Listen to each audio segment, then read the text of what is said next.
Hey guys, it's coronavirus day 426. Stay at home day 35.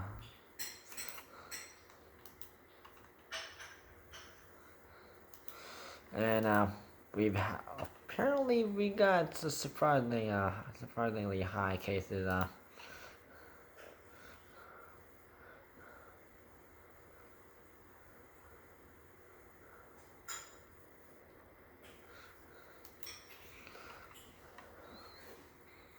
With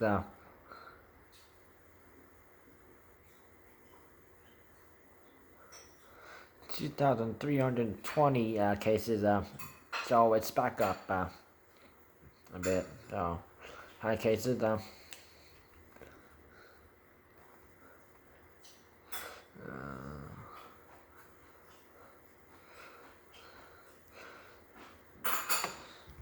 So 712 high cases are from Toronto. 452 is from Durham Region. 157 is from York Region. 139 is from Durham Region. 113 is from Hamilton, and 105 is from Ottawa. So Hamilton and Ottawa have joined the list again. But yesterday it was just the Durham Region. That was it. All other regions are reported under 100 cases. 32 deaths are reported.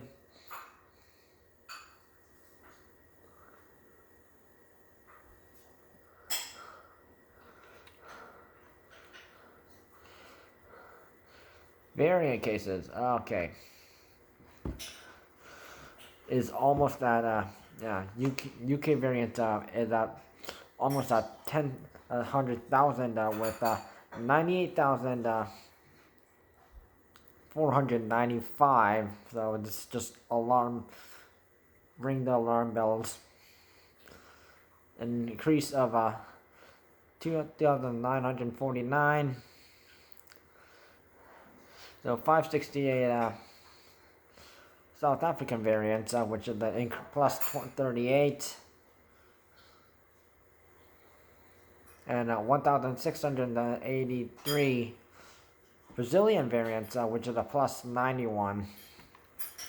And India variants, double-mutant variants, to be more specific, is still at 177. Then the Health Canada has not updated that number, only because it's not a variant of concern, and even though it should be sort of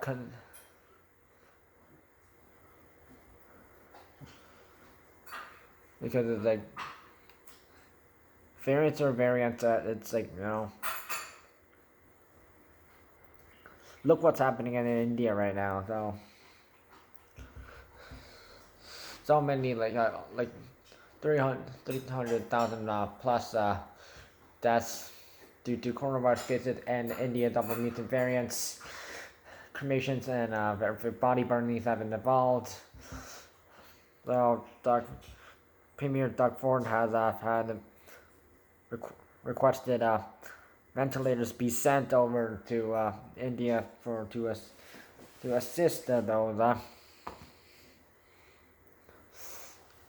And Premier Ford, and also alongside Brampton Mayor Patrick Brown, they both requested a stricter airline, which is a we need that, because so the federal government can ban has banned direct flights from India and Pakistan, but there is a flaw, which is I've mentioned is and that is called connecting flights. So someone from India or Pakistan could go through an airport, maybe most possibly through Incheon Airport in South Korea, Beijing Airport in China,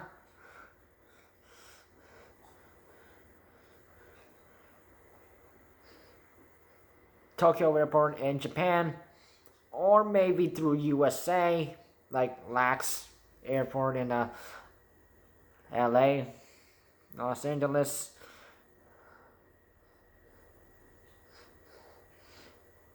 Chicago O'Hare Airport in Chicago, or JFK Airport in New York City.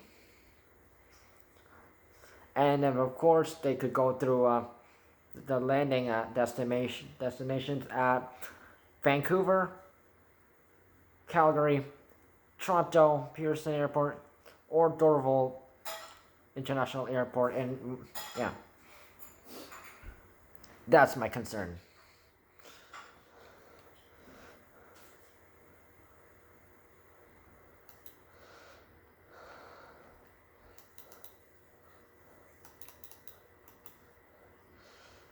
Now, okay, I am happy. I am happy they're finally doing something like about this. Uh,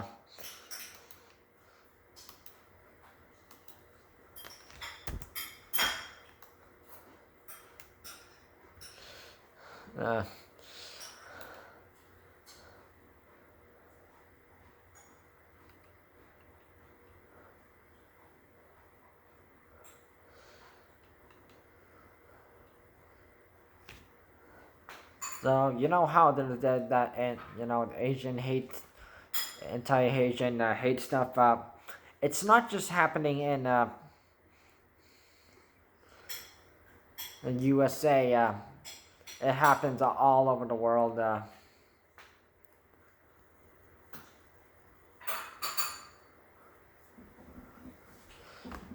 And it's also happened in Canada. So in the Ontario government is putting up $340,000 to help tackle anti-Asian racism in classrooms. Finally, I've experienced anti-Asian, like you know, I've been like a victim of racism before.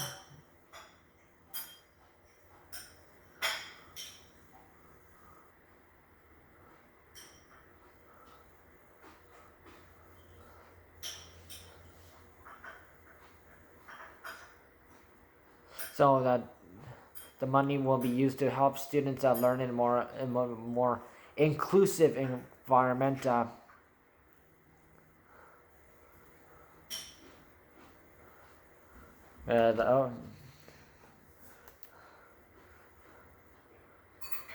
And part of the funding will go to mental health supports for students, families, and teachers who are Asian or they are of Asian descent. I know an Asian teacher who's teaching somewhere up in the northern Ontario. Yeah, nice man.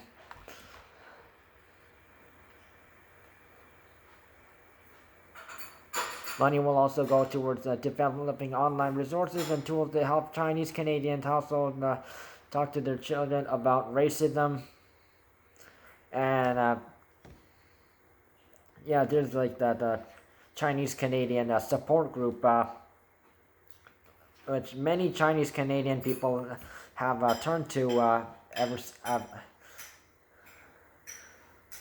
soon as they were like victims of racism when they were just out in public shopping or you know.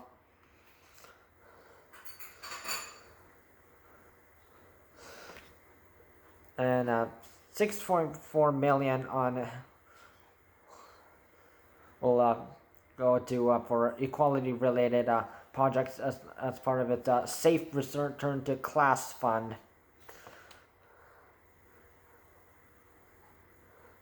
The Education Minister Stephen Les said racism and discrimination has no place in our schools.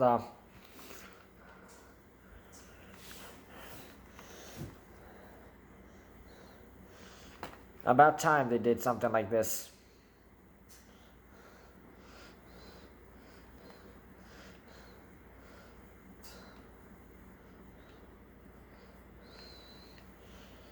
That's true, but we've so schools they already had to do like learn that like accept native people and of and of course mental health and that kind of stuff. Black people they were fine with that because yeah, but Asian hate yeah Asians especially if they were like Chinese, Japanese, Korean, Malaysian, Indonesian. Were somewhat of that, they would always get picked on because of their race, and finally the government, the federal government, finally, and the provincial government finally stepped in to finally do something about it.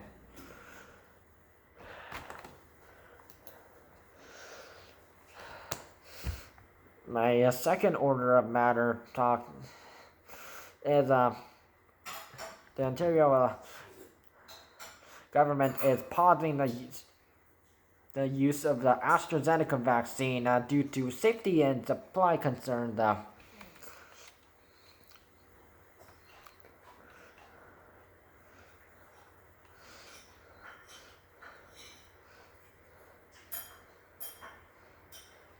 So the decision has been made out of abundance of caution because of increased instances of an extremely rare and potentially fatal blood clotting, called, VITT, the vaccine-induced immune thrombotic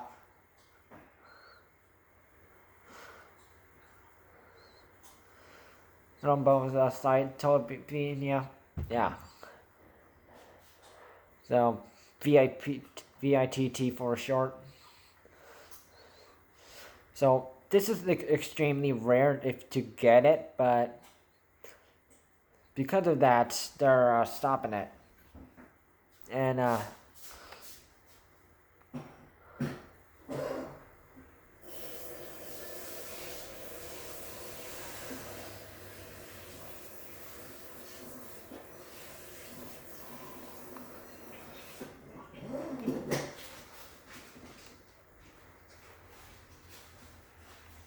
and also since the Pfizer BioNTech vaccine and the Moderna vaccine, they're more effective and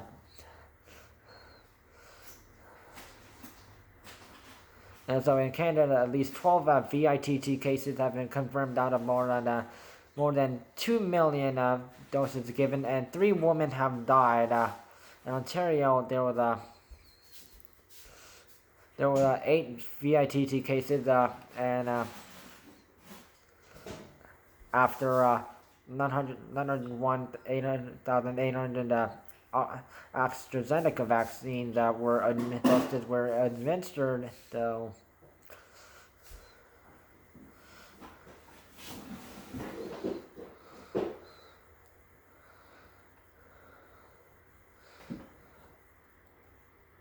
So, Dr.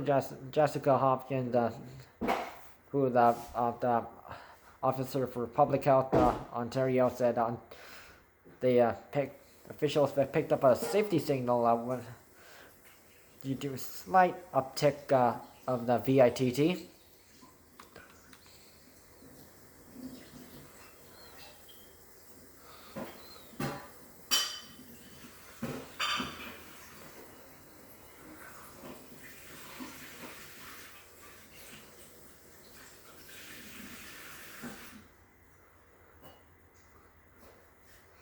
Information has been given out from United Kingdom about that is much lower risk of blood clots in second doses of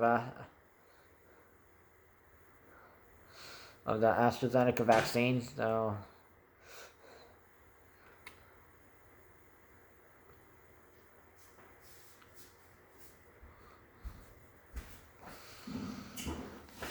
So of course, I'm going to talk about vaccinations. So vaccine bookings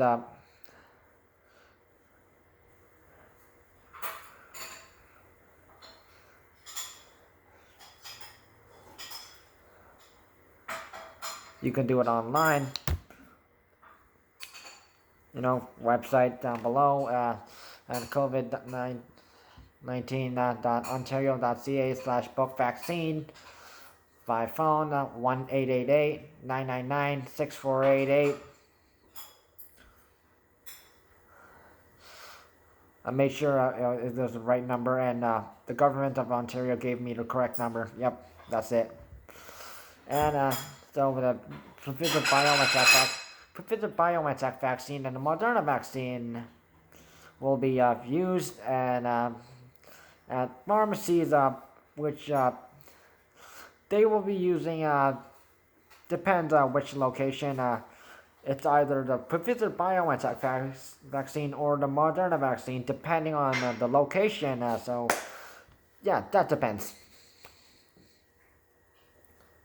So, Pfizer BioNTech vaccine are now at select pharmacies for those 18 plus in hotspots and basically in Toronto and Peel region, and pharmacies.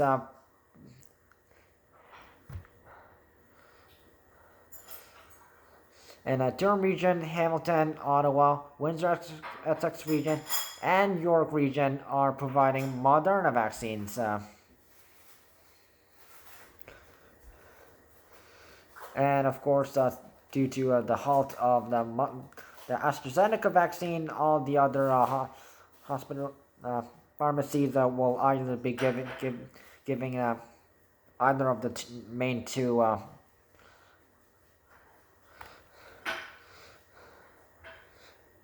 And remember that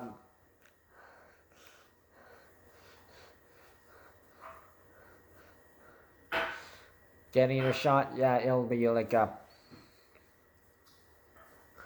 yeah, I got mine like sometime this weekend. So yeah, stay-at-home rules are in effect until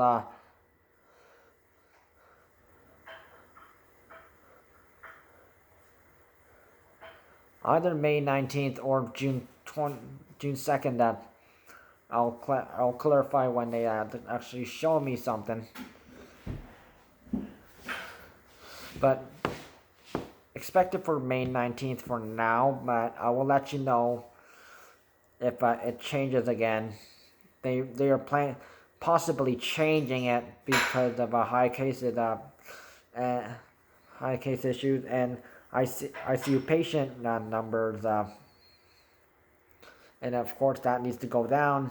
So yeah.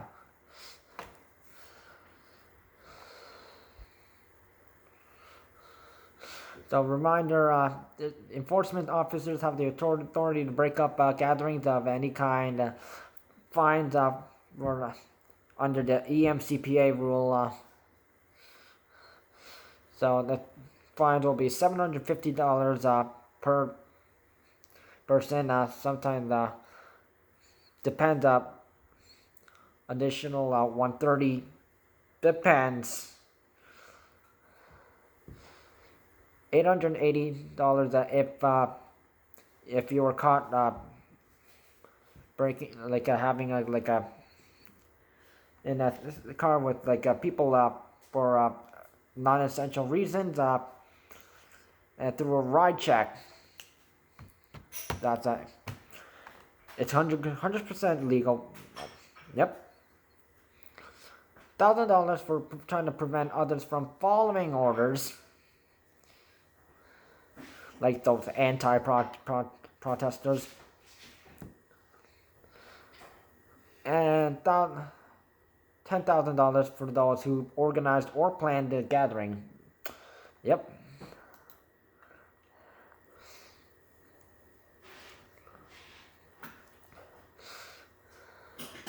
So hospitalizations is that 1,673 people are hospitalized with coronavirus, minus 109.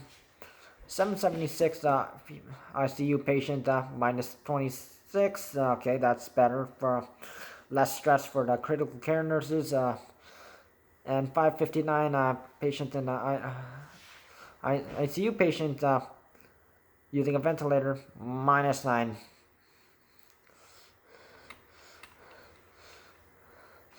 Long-term care home deaths is still at 3,764.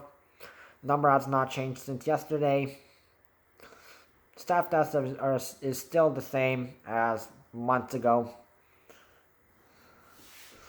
43 outbreaks are happening right now, -3.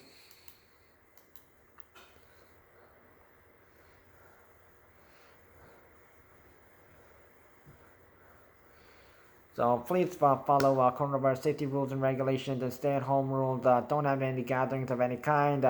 Follow Ontario and Quebec border rules if crossing for essential reasons.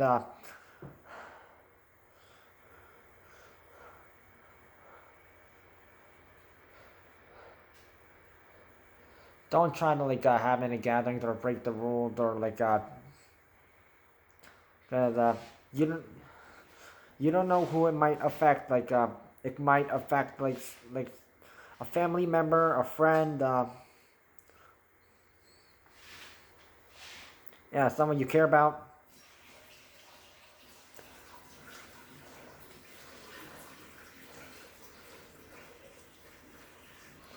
Play it safe. Stay safe.